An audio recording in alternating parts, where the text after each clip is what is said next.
ketika baginda Nabi SAW sampai di bumi Taif ini, Nabi keluar daripada bumi Mekah Al-Mukarramah pada tahun 620 Masihi, iaitu tahun 10 kenabian Nabi. Nabi setelah lama berdakwah di kota Mekah Al-Mukarramah, hampir 10 tahun, yang masuk Islam tak sampai 100 orang. Malah semenjak kematian, wafatnya isteri tercinta iaitu Khadijah, Sayyidatina Khadijah pada tahun 619 Masihi, wafatnya Khadijah yang merupakan tulang belakang Nabi yang selama ini menyokong dakwah Nabi. Dan kemudiannya pula setahun selepas itu wafat pula bapa saudaranya iaitu Abi Talib. Bila Abi Talib dah meninggal dunia, maka semakin hebat tentangan pihak Quraisy Mekah kepada Nabi. Mereka semakin berani menganiaya Nabi. Mereka semakin berani dan sampai ke tahap menyakitkan diri Nabi. Dan Nabi memikirkan bahawa Arab Quraisy Mekah ini memang dah sukar sangatlah nak berdakwah kepada mereka. Mereka memang dah degil sangat, dah tak boleh terima ajaran dakwah Islam ini. Dan malah Nabi tak boleh berdakwah. Bukan saja mereka tak terima dakwah Nabi, Nabi nak berdakwah pun dia tak bagi. Jadi Nabi pun cuba mencari satu tempat lain untuk datang untuk menyebarkan dakwah ini. Maka negeri yang paling dekat dengan kota Mekah adalah bumi Taif ini. Bumi yang mana kita sekarang duduk di sini, kita sampai di sini, keadaan cuacanya memang sejuk, macam Cameron Highland. Jadi ketika Nabi datang bersama dengan anak angkatnya iaitu Zaid bin Harithah. Nabi keluar dari rumah pada bulan Syawal, 3 Syawal. Nabi keluar sebelum subuh lagi. Nabi keluar hanya berjalan kaki saja, tuan-tuan, tidak menaiki unta. Dan Nabi keluar senyap-senyap supaya tidak diketahui oleh penduduk Mekah, kerana khawatir kalau mereka tahu bahawa Nabi keluar dari Mekah, pastinya mereka menghalang perjalanan Nabi itu. Maka Nabi menempuhi perjalanan lebih kurang selama 4 hari berjalan kaki daripada Mekah tu nak sampai ke Taif ini. Nabi naik bukit, turun bukit, naik bukit, turun bukit. Kerana apa? Kerana Taif ini berada di kawasan dataran yang tinggi. Dan perjalanan Nabi tempuhi dengan panas terik matahari, namun sedikit pun tidak melemahkan Nabi, kerana keyakinan Nabi, keimanan dan ketakwaannya. Nabi menempuhi perjalanan dengan penuh kesabaran dan mengharapkan dapat menyebarkan agama Allah ini, mengeluarkan manusia daripada kesesatan menyembah berhala kepada iman kepada menyembah Allah yang esa. Ketika Nabi sampai di Taif ini, pada awalnya Nabi disambut, dialu-alukan kedatangan Nabi oleh pemuka-pemuka Taif ini, yang mana mereka terdiri daripada kabilah yang bernama Saqif. Mereka tahu bahawa Nabi ini adalah cucu kepada Abdul Muttalib. Abdul Muttalib adalah pemimpin kota Mekah, merupakan raja kota Mekah, Abdul Muttalib ini. Maka mereka meraihkan kedatangan Nabi, meraihkan kedatangan Nabi pada awalnya. Namun ketika Nabi mengajak mereka kepada tauhid, mengajak mereka kepada beriman kepada Allah, mengajak mereka kepada kalimah la ilaha illallah, maka mereka terus bangun. Seorang daripada mereka terus berkata, celaka engkau Muhammad, aku tidak akan beriman kepada engkau selagi tidak terkoyaknya kelambu Kaabah. Dan seorang lagi bangun berkata, ya Muhammad, tidak ada Tuhan lain, tidak ada orang lainkah hendak dilantik menjadi rasul, dilantiknya engkau. Yang masjid di sebelah kiri kita ni, ini Masjid Kantarah. Masjid Kantarah ni adalah pada zaman Uthmaniyah. Adalah sejarah dia. Dulu sebenarnya kalau datang dengan kenderaan kecil boleh naik sampai ke atas tu. Tapi sejarahnya bukan pada zaman Nabi. Yang masjid yang saya nak tunjukkan adalah satu tempat yang Nabi sampai di sini, Nabi bersihkan badannya, membersihkan luka-luka di tubuh badannya. Jadi bila Nabi berdakwah kepada mereka, mereka menghina Nabi. Mereka berkata, tidak ada orang lainkah Tuhan kau hendak dilantikkan menjadi rasul, dilantiknya engkau. Dan yang lain juga bangun membantah, memarahi Nabi, Dan kemudiannya baginda Nabi SAW cuba mengujuk mereka. Mereka kata, Nabi berkata kepada mereka, ini dia Masjid Qu, Masjid Qu ini sekarang dah tak dibenarkan kita turun, Yang mana Masjid Qu ini ada satu batu terdapat kesan siku baginda Nabi SAW. Jadi di situlah tempat Nabi membersihkan luka-lukanya, membersihkan luka Nabi, membersihkan darah-darah yang ada pada tubuh badan Nabi SAW. Nabi kata, tak apalah kalau kau tak beriman, tapi izinkanlah aku untuk berdakwah kepada kaummu, iaitu kaum Bani Saqif ni. Nabi minta izin untuk masuk ke dalam kota Taif, iaitu kawasan yang kita datang tadi tu, iaitu di Masjid Abdullah bin Abbas tu. Nabi minta untuk diizinkan berdakwah kepada kaum Taif di sini. Namun pemuka-pemuka mereka tidak mengizinkan. Bukan itu sahaja, malah mereka mengejek Nabi. Mereka mengejek Nabi dan akhirnya dipanggilnya pula budak-budak, membaling Nabi dengan batu. Masya Allah tuan-tuan, Nabi yang tidak ada persediaan ni. Nabi tidak ada perisai tuan-tuan, tidak ada perisai pada diri Nabi. Nabi datang tanpa ada apa-apa perisai. Maka ketika dibaling dengan batu, Nabi terperanjat. Batu itu kena pada muka Nabi, kepala Nabi, kena pada badan Nabi. Nabi terpaksa berlari. Nabi berlari untuk menyelamatkan dirinya. Dan juga begitu juga anak angkatnya Zaid bin Harithah berlari-lari untuk menyelamatkan diri. Namun masih dikejar oleh budak-budak nakal ini. Malah mereka terus membaling Nabi dengan batu. Bayangkan tuan-tuan, kalau kita kena batu, kalau satu batu kena pada kita dah sakit. Ini Nabi bukan kena satu batu, Nabi kena banyak batu kena pada badan Nabi, sehingga berdarah-darah tubuh Nabi. Dan Nabi berlari itu, selipar Nabi berbunyi berkocak-kocak tuan-tuan. Dan kocakan itu bukan daripada air, tetapi adalah darah Nabi SAW. Bayangkan siapakah itu? Itu adalah Rasulullah, kekasih Allah. Namun dilakukan sebegitu rupa oleh penduduk Taif ini. Nabi berlari, mereka kejar Nabi. Dia berkocak-kocak bunyi daripada sandal yang Nabi pakai. Banyaknya darah Nabi mengalir dari tubuh badannya, dia terkena pada sandalnya. Dan Nabi terus berlari sehinggalah tidak dikejar oleh mereka lagi. Maka sampai di Masjid Qud tadi itulah, maka Nabi duduk di situ. Nabi berteleku. Berteleku ini Nabi meletakkan sikunya di satu batu, dan batu itu melembutkan badannya, sehingga kan siku Nabi itu tidak terasa sakit disebabkan batu itu melembutkan badannya. Maka di situlah Nabi membersihkan tubuh badannya, membersihkan darah-darah yang ada pada muka Nabi, pada badan Nabi. Dalam keadaan itu tuan-tuan, Nabi pun mengadu kepada Allah Subhanahu Wa Taala. Apa yang Nabi mengadu kepada Allah? Nabi mengadu kepada Allah bukan kerana kesakitan Nabi, tapi Nabi mengadu kepada Allah kerana Nabi tidak mampu nak mengajak manusia kepada iman, kepada dakwahnya. Apa Nabi kata? Allahumma ilaika ashku di'fa quwwati wa qillata hilati wa hawali 'alan nas anta rabbi mustad'ifin ila man takalluni ila ba'idin yatajahmuni am ila aduwin malaqtahu amri illam yakun ghadab alayya fala ubali ghaira an afiyataka ya awsa'ali a'udhu binur wajhika alladhi ashraqat lahu zuluman.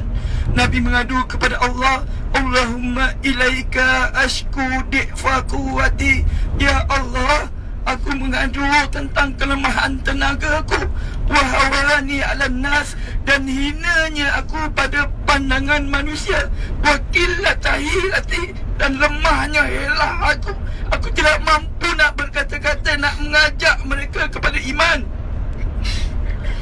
Anta Rabbi, ya Allah, Engkaulah Tuhanku. Anta Rabbi mustad'afin, Engkau adalah Tuhan kepada golongan-golongan yang lemah. Ila man takalluni, kepada siapa ya Allah hendakku mengadu? Ila ba'idin yatajahmuni, adakah kepada mereka yang jauh memusuhiku?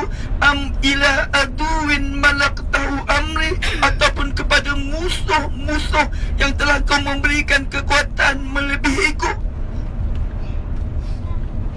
Namun apa kata Nabi lagi? Illam yakun bika ghadab alayya fala ubali. Namun ya Allah, aku mengadu kepadamu ini ya Allah bukan kerana diriku, tetapi cukuplah Engkau tidak marah padaku kerana aku tidak mampu untuk menyampaikan risalahmu kepada umat, kepada hamba-hamba.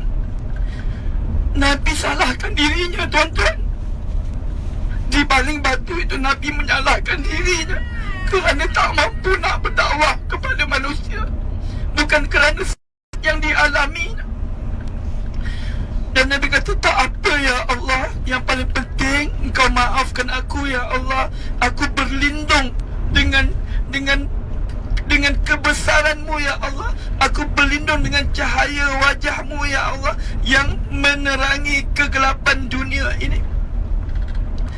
Lalu Allah Subhanahu Wa Taala, Tuhan yang Maha mendengar, maka Allah telah mengutuskan Jibril alaihissalam. Bersama Jibril itu dua malaikat penjaga gunung. Datangnya Jibril kepada Nabi, ya, sedih Jibril melihat pada wajah Nabi, pada muka Nabi yang berdarah-darah, pada badan Nabi yang penuh dengan darah. Berkata Jibril kepada Nabi, ya Rasulullah, Allah telah mendengar keluhanmu. Allah datangkan bersama aku ini dua malaikat penjaga gunung.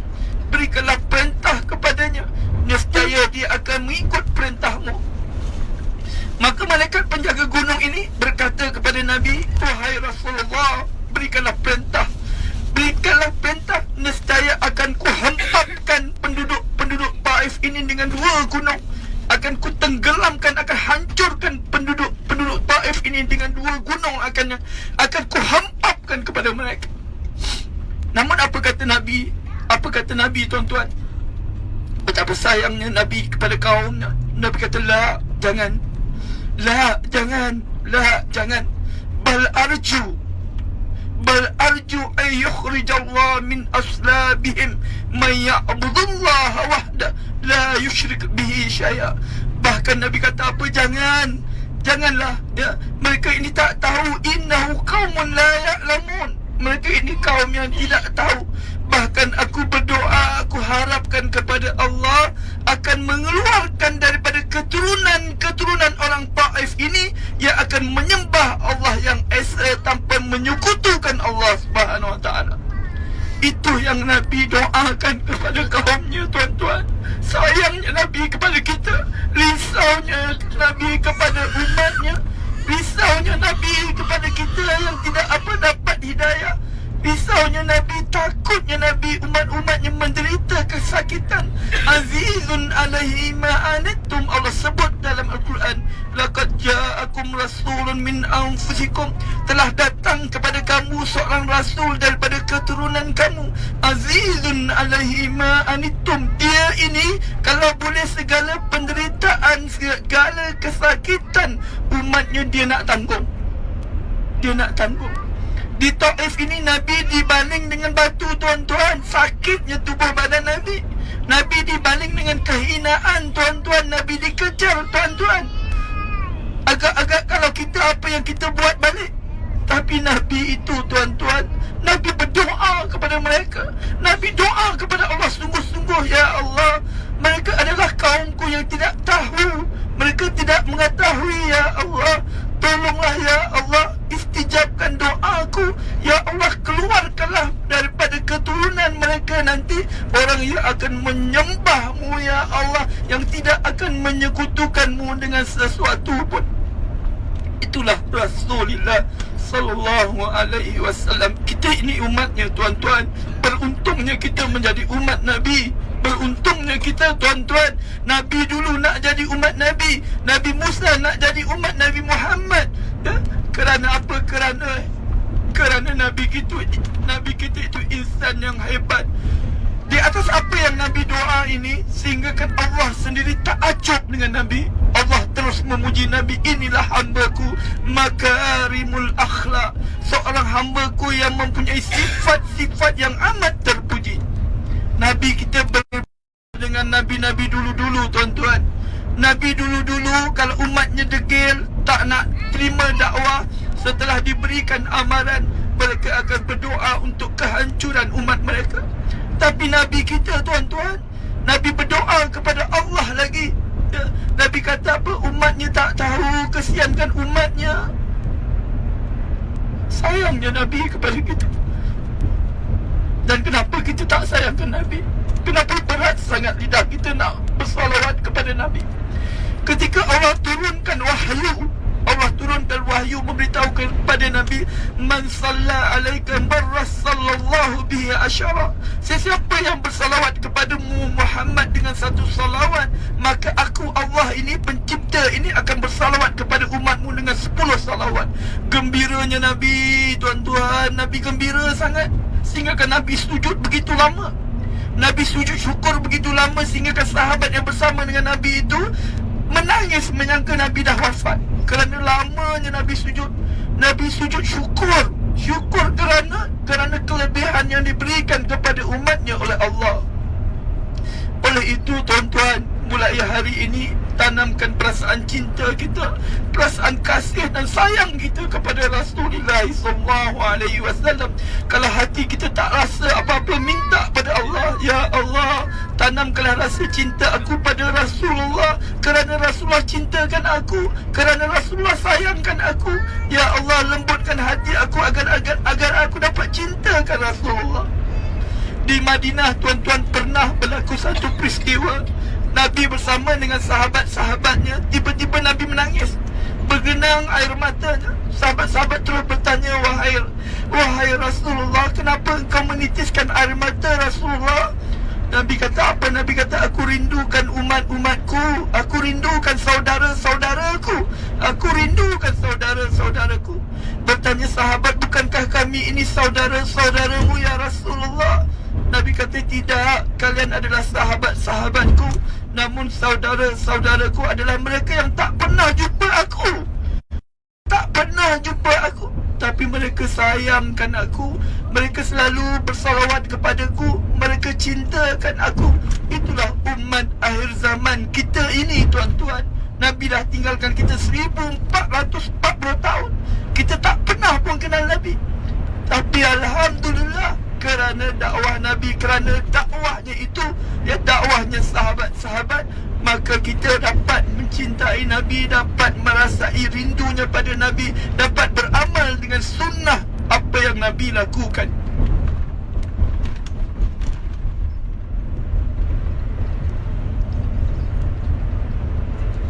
InsyaAllah tuan-tuan, lepas ini ya, kita berazam, tanam azam di hati kita, kita nak menjadi umat Nabi yang banyak bersalawat kepada Nabi. Kerana kalau kita nak jumpa Nabi di hari akhirat, Nabi kata, Nabi kata, sesiapa yang banyak bersalawat kepadaku, maka dia akan dibangkitkan nanti bersama-sama dengan aku di hari akhirat kelak. Jadi kalau kita nak dibangkitkan bersama Nabi, nak berjalan seiring dengan Nabi, ya, nak Nabi kenal kita, ya, man salla alaika marras sallallahu bi asyara, ya. Nabi kata, siapa yang bersalawat dengan aku satu salawat, maka Allah akan balas kepadanya dengan 10 salawat. Man aksaruhum aliyya salatan kana aqrabuhum minni manzilan. Ya, sesiapa yang banyak bersalawat kepadaku, man aksaruhum aliyya salatan kana aqrabuhum minni manzilan. Sesiapa yang banyak bersalawat kepadaku, maka dia akan dibangkitkan nanti bersama-sama dengan aku di hari akhirat kelak. Allah bagi kita nyawa tuan-tuan, hari ini kita masih hidup, kita masih ada kesempatan. Kalau dulu kita malas nak bersalawat, jangan teruskan dengan kemalasan itu. Ya, Allah bagi kita peluang, kita sampai di bumi Taif, kita hayati sejarah Nabi, kita hayati bagaimana dakwah susahnya Nabi berdakwah, ya, Nabi dibaling batu, dihina dan seumpamanya. Maka hari ini tuan-tuan, jadilah umat Nabi yang banyak bersalawat kepada baginda Nabi sallallahu alaihi wasallam. Kalau tak nak salawat lagi tuan-tuan, percayalah, kalau tak nak salawat lagi, lidah masih keras nak bersalawat, hati tak nak bersalawat lagi, itu satu petanda buruk kepada kita. Itu tandanya Allah tak nak kita dibangkitkan bersama Nabi. Allah tak nak Nabi itu kenal kita di hari akhirat. Allah tak nak Nabi itu memberi syafaatnya kepada kita. Na'udzubillahi min zalik wa iyazubillah. Minta dijauhkan, minta dijauhkan. Allahumma salli ala Muhammad wa ala ali Muhammad.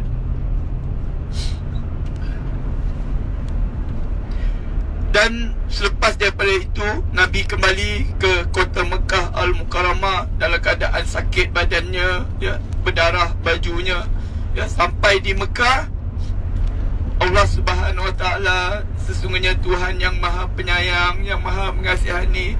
Rasulullah itu kekasih Allah, tuan-tuan. Ya, insan yang mana cukup hebat. Tidak Allah cipta langit dan bumi melainkan kerana apa? Kerana Allah nak cipta Muhammad itu. Ya. Tidak Allah cipta langit dan bumi ini melainkan kerana Allah nak cipta Muhammad sallallahu alaihi wasallam. Jadi Allah tengok apa yang berlaku kepada nabinya, kepada kekasihnya. Namun ujian yang paling hebat adalah ujian kepada para nabi. Dan akhirnya Allah mengubati nabi. Allah bagi hadiah pada nabi. Apa hadiah itu? Hadiah itu adalah nabi dibawa naik Isra Mi'raj, ya, perjalanan Isra daripada kota Mekah ke Baitul Maqdis. Kemudiannya Mi'raj, nabi dibawa ke Sidratul Muntaha, berjumpa dengan Allah Subhanahu Wa Taala. Masya Allah. Itulah adalah hadiah Allah kepada Rasulullah sallallahu alaihi wasallam. Dan daripada Sidratul Muntaha itulah kemudiannya kita dapat satu fardu ibadat, iaitu ibadat salat. Itu pun kita pernah dengar kisah bagaimana Nabi turun naik tawar-menawar dengan Allah, ya, daripada 50, ya. Maka Nabi turun berjumpa Nabi Musa di langit yang keempat. Nabi Musa kata, umat aku tak boleh buat walaupun satu hari satu salat, takkan umatmu boleh buat 50. Minta lagi kurang dengan Allah. Nabi turun naik, ya, sampailah 50, tinggal 5. Walaupun hari ini kita solat 5 waktu saja, tapi ibarat diberikan pahala ganjarannya 50 waktu. Sayangnya Nabi kepada baginda Nabi sallallahu alaihi wasallam.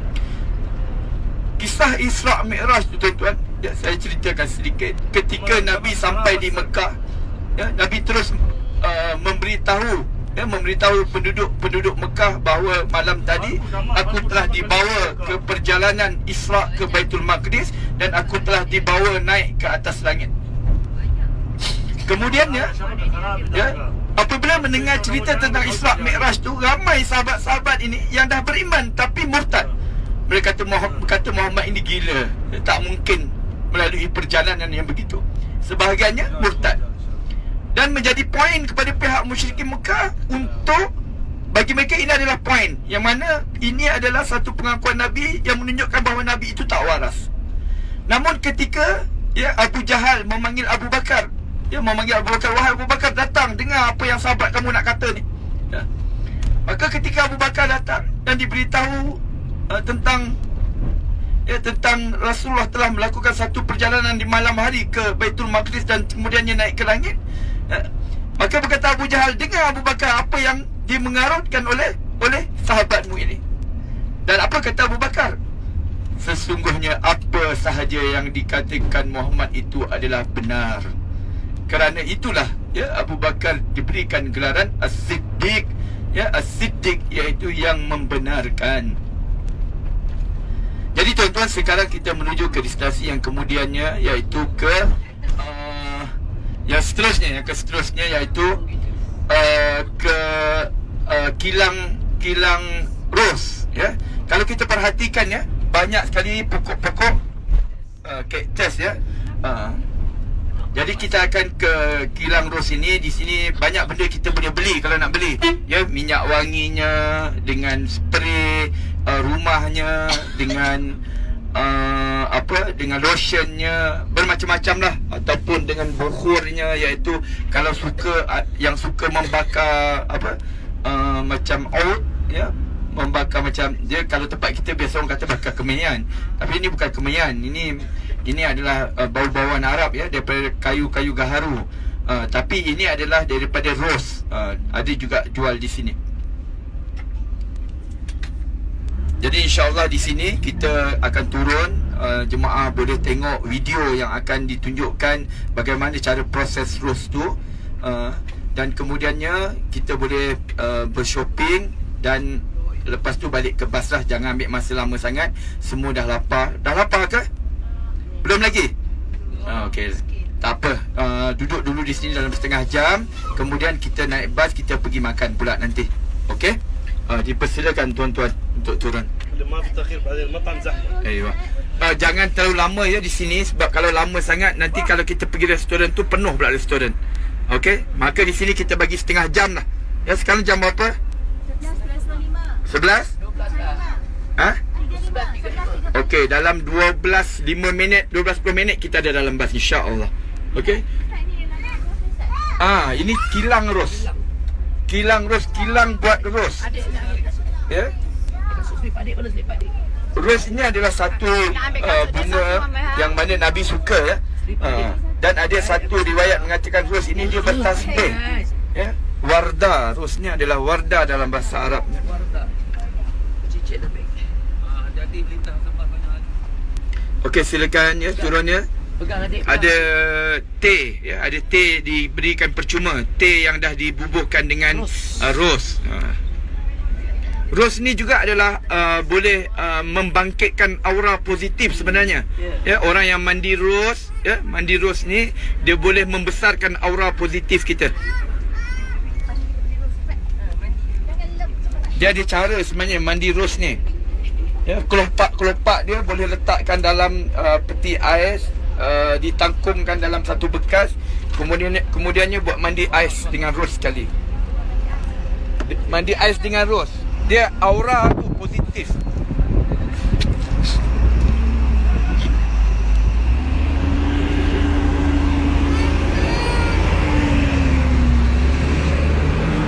Hati-hati ya, hati-hati bas laju kat sini. Kenderaan pun laju.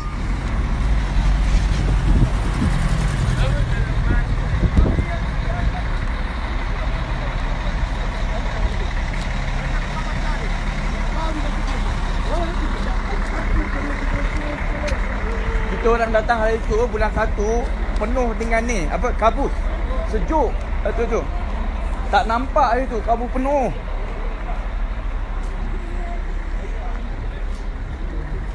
Ya. Toilet ada di dalam.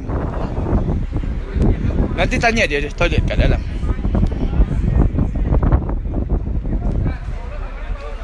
Ha? Stroller. Jom. Boleh ambil teh Nak minum teh? Teh boleh ambil minum. Teh ni dia letakkan ros. Dia ada letak pati ros.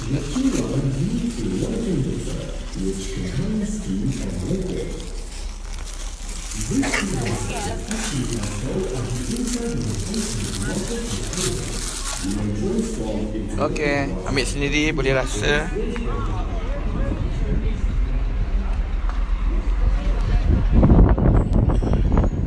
Ini adalah teh tetapi telah diletakkan pati ros ke dalamnya. Minumannya memang sedap. Ada bau ros juga. Sedap.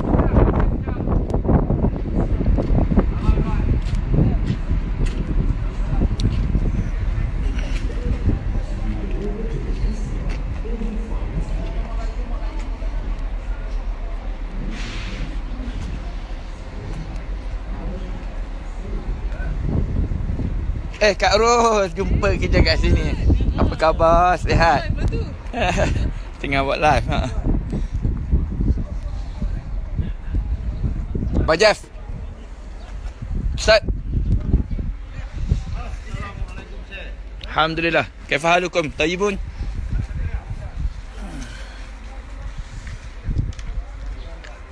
Januari baru ni penuh dengan kabus tau kat sini. Tak nampak.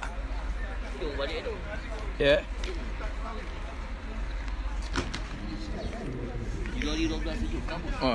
Hari tu dia datang bulan 12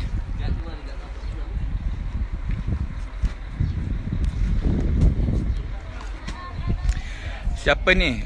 Zidai. Bisa saja boleh datang bersama dengan Amwash Travel. Beritahu saja lokasi di mana. Bayarannya lebih murah kalau ikut package Amwash dari Malaysia. Ya, kalau di Indonesia mungkin mahal sedikit, tapi kalau di Malaysia harganya lebih murah. Perjalanan umrah Ustaz selama 12 hari 10 malam. InsyaAllah Molina. Mudah-mudahan Allah jemput Molina datang menjadi tetamunya. Saya tengok sikit apa komen-komen ni. Jarang saya tengok. Saya biasa akan baca selepas kemudiannya.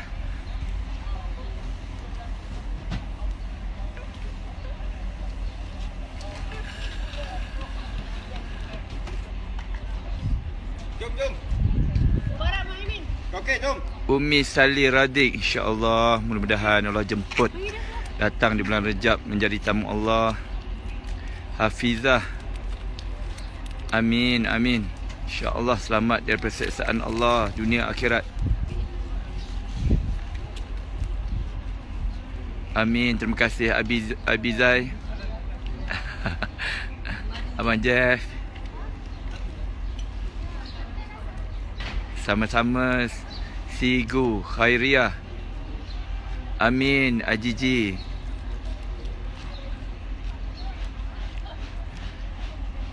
John Hardy. Amin ya Allah. Mudah-mudahan Allah mengampunkan dosa-dosa kita. Ya, kita perlu menjadi insan yang baik, ya. Syurga Allah untuk orang-orang yang baik. Allahumma salli ala Muhammad wa ala ali Muhammad.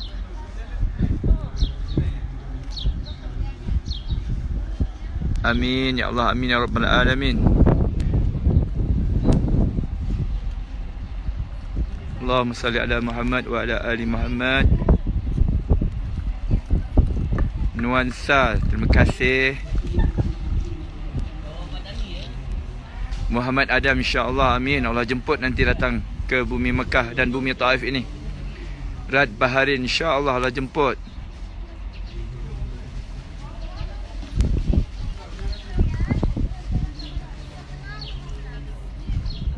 Boleh. Romah, insya-Allah. Boleh saja, ya. Hubungi ustaz, insya-Allah. Boleh bersama-sama dengan ustaz. InsyaAllah mulai bulan 4 ni juga ustaz ramai jemaah-jemaah daripada jiran kita Indonesia. InsyaAllah. Perjalanan, ya, Azhar City daripada Mekah ke Taif dalam 1 jam. Azizah Saleh. Niaga betul-betul. Doa betul-betul pada Allah, minta submit. Moga Allah pilih datang menjadi tetamunya. Syarikat Ustaz Cik Rodiah ni, Amwaj Travel, ya. Boleh like page Amwaj Travel. Nama saya Ustaz Abdul Razak Nana Muhammad. Liana Lili, insya-Allah mudah-mudahan Allah kabulkan, ya. Allah datangkan jodoh yang baik. Insya-Allah Mursidah, ya, Allah berikan, Allah mudahkan segala urusan dunia dan akhirat. InsyaAllah Neneng Suhaidah, ya, Allah jemput datang ke sini, mudah-mudahan dapat beribadat di tanah suci. InsyaAllah Nur Syazah Safari, mudah-mudahan Allah syafi, Allah sembuhkan segala penyakit yang ada dalam diri puan dan juga suami, insyaAllah. InsyaAllah Idrus Rejab, ya, Allah jemput, insyaAllah, amin. Ramlah Jerry, ya, insyaAllah Allah jemput ibu anda menjadi tetamunya, InsyaAllah, ya, mudah-mudahan Malaysia menjadi aman, damai, aman dunia akhirat, ya. Rakyatnya bersatu padu, InsyaAllah. Semuanya beriman kepada Allah. Nanti kena cek Zidai kena cek berapa harganya, ya, InsyaAllah. Tapi paket ustaz ni dalam harga Malaysia 7,000 lebih, ya, 7,000 lebih sahaja duit Malaysia. Penerbangan package VIP. Ini adalah kawasan Kilang Ros. Ros sini memang dibuat minyak wangi, dibuat lotion dan macam-macam lah sebenarnya, ya.